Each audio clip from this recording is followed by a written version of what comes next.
There is alternate music used in demo versions of Thousand Year Door for E3 and the multi-game interactive demo disc for the title screen. It's still in the game's retail disc, despite not being used. Admiral Bobbery's early design was actually a camo soldier, but this was changed to more of an old haggard pirate to fit the theme of the chapter, The Key to Pirates. A small toad in Petalburg will talk about his favorite video games throughout the course and after the chapter, Castle and Dragon. First, he will talk about Fire Emblem for the Game Boy Advance. Then, he will mention Paper Mario for the Nintendo 64. Finally, he'll tell you he's playing Paper Mario: The Thousand Year Door and tells you that the ending is worth playing the game all the way through. In German versions of Thousand Year Door, the far outpost is called Grossostheim. This is a reference to the German city Grossostheim, which is where the Nintendo of Europe headquarters is located and where the game was localized. In Spanish versions of Thousand Year Door, Rock Hawk is named Hawk Hogan, in reference to Hulk Hogan, one of the most prolific wrestlers from the 1980s. The house in the back alley of Rogueport's main square originally had a toad-shaped chalk outline and dried blood on the floor, in the Japanese version of the game. These markings were removed from the North American version of the game, removing the implication of a murder at the residence. Lord Crump's theme has the sound of Pac-Man from the Atari 2600 dying mixed into it.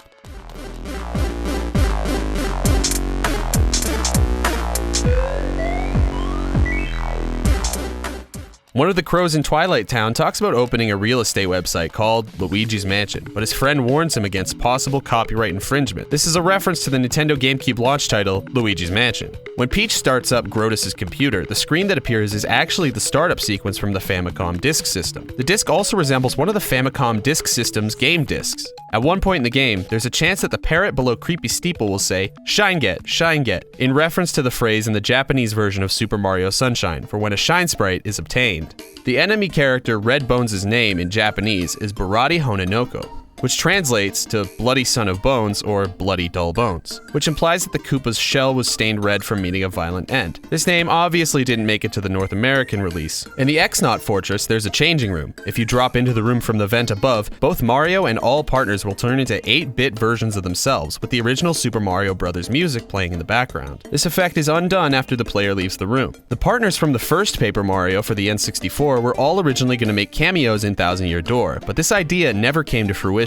However, Parakarry and Lady Bo do remain in the game, and make appearances at the very beginning and in Poshley Heights after completing the game.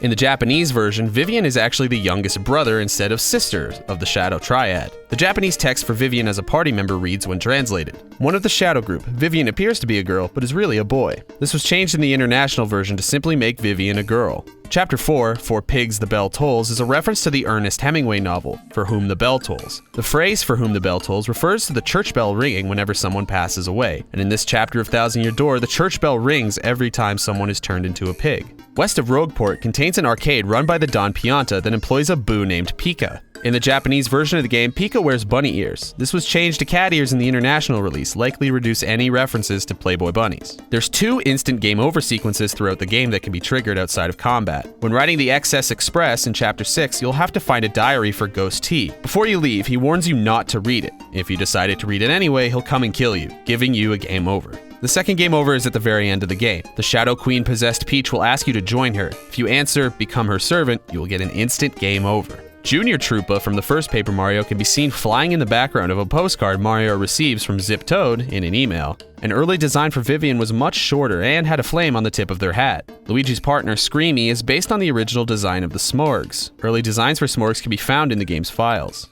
The color of the Yoshi that hatches from the egg in Glitzville Pit depends on the amount of time that passes between Mario acquiring the egg and the point in the game where it hatches. The Yoshi is always green in official artwork, but can be red, blue, orange, pink, black, and white, so restarting the game multiple times yields different Yoshi results. An unused badge named Trade-Off still exists in the game's data. When used in battle, it will say rank up, and the player will be given more star points after the battle, but the enemies become harder to fight.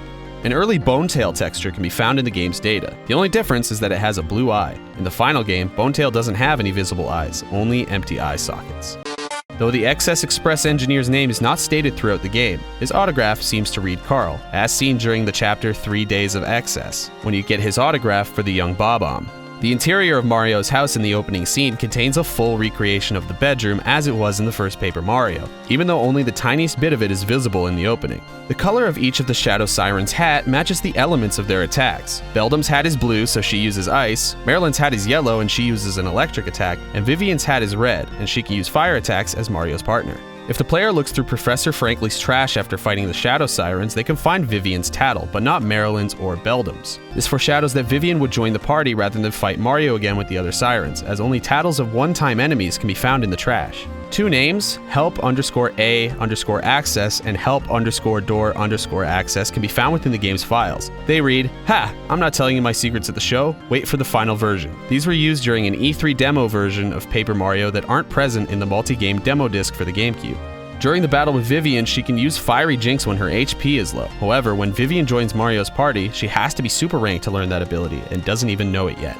The fact that Ghost T resides in room 004 is a reference to Japanese and Chinese culture in which the number 4 is considered unlucky. The Japanese number for 4 is pronounced shi, and it sounds similar to the word death, which is also pronounced she.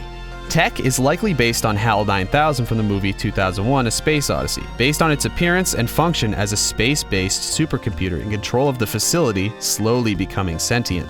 Thousand Year Door was originally going to be called Paper Mario 2. An unused Coming Soon image is present in the game's data. Instead of the game's final title, it uses the name Paper Mario 2, likely used before the title Thousand Year Door was chosen. In the Spanish translation of the game, Chapter 3 of Glitz and Glory is titled El Rey de las Luchadores. When translated, this means the King of Fighters, possibly referencing the King of Fighters series of games.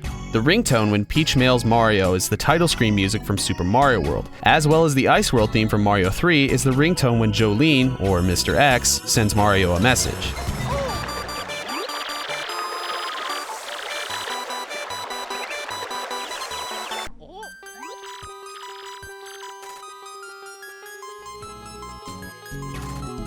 In the Rogueport sewers, there's a bandit named Eddie the Mask. Eddie the Mask's name may be based on Eddie the Head, the mascot of the British heavy metal band Iron Maiden.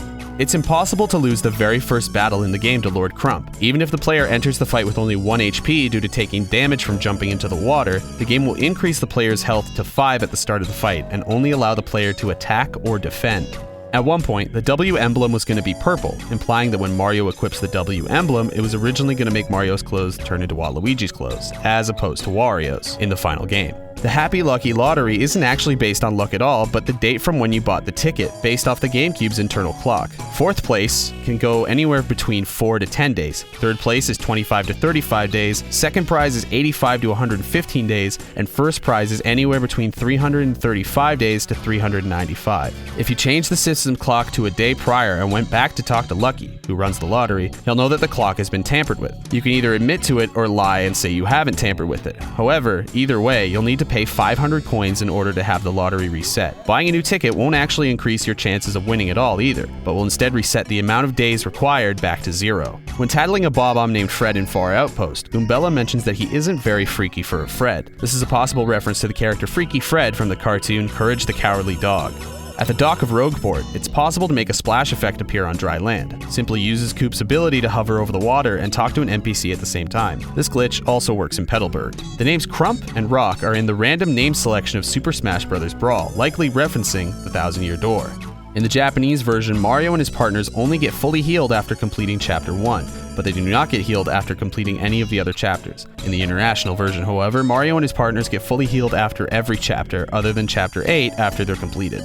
Francesca's name in the Italian translation of the game, Romaletta, paired with Frankie's translated name, Giuliano, is a reference to Romeo and Juliet. The opening of A Thousand Year Door is identical to the opening of the very first Paper Mario, right down to the letter being delivered by Parakarry. Throughout the game, the player can discover hidden question mark blocks. There are a total of 15 throughout the game, and the optional companion Miss Mouse can help find them. Despite Hefty claiming that he can't get out of his own cabin, he can in fact be seen twice not in it. During the chapter, The Key to Pirates in Keel Hall Key, Bobbery sacrifices himself so the crew can escape. Upon reaching him, he requests one last thing before leaving for the Great Beyond, a Chocola Cola. Chocola Cola is from Mario and Luigi Superstar Saga, which takes place in the Bean Bean Kingdom. Grodus' dialogue after his fight seems to have an error. If the player chooses don't attack, he will say, "Worm, you dare defy me?" even though the player is doing what he said. And if the player chooses attack, Grodus simply tells Mario to stop his blabbering. The responses appear to be reversed. An early version of Mario can be found in the Thousand Year Door's game files. This version is closer to the original Paper Mario N64 design. He has a thinner outline, lighter colors, and a black mustache, just like in the previous title. When Peach takes a shower in the X-Naut Fortress, she either sings the Mario Brothers theme or the castle theme from Super Mario 64.